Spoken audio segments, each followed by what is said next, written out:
Hi everyone, তোমরা সবাই কেমন আছো?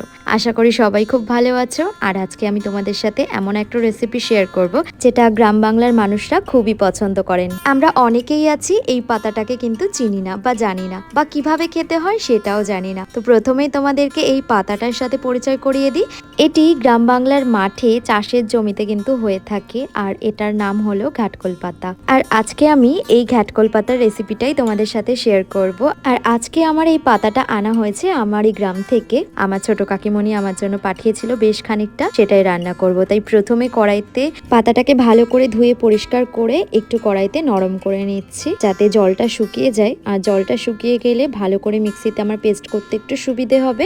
তাছাড়া তোমরা চাইলে কিন্তু এই পাতাটাকে কাঁচাও কিন্তু শিলে বা মিক্সিতে পেস্ট করে নিতে পারো। এবার আমি একটা মিক্সিং বলে এই পাতাটাকে নিয়ে নিলাম। সব পাতাগুলোকে কিন্তু আমি একে একে নিয়ে নিয়েছি। এবার একটু ঠান্ডা করে তবেই কিন্তু আমি একটা মিহি পেস্ট বানিয়ে নেব।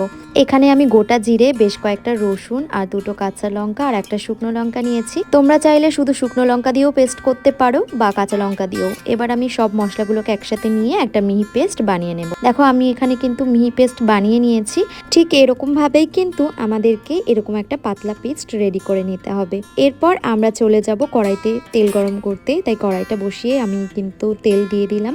আর তেলটা গরম হয়ে এলে আমি এখানে সেই পেস্টটা দিয়ে দিচ্ছি। আস্তে আস্তে দিতে হবে, না হলে কিন্তু তেল ছিটে আসবে গায়ে, সাবধানেই করতে হবে। এবার তেলের সাথে পেস্টটা আমি ভালো করে মিশিয়ে নিচ্ছি।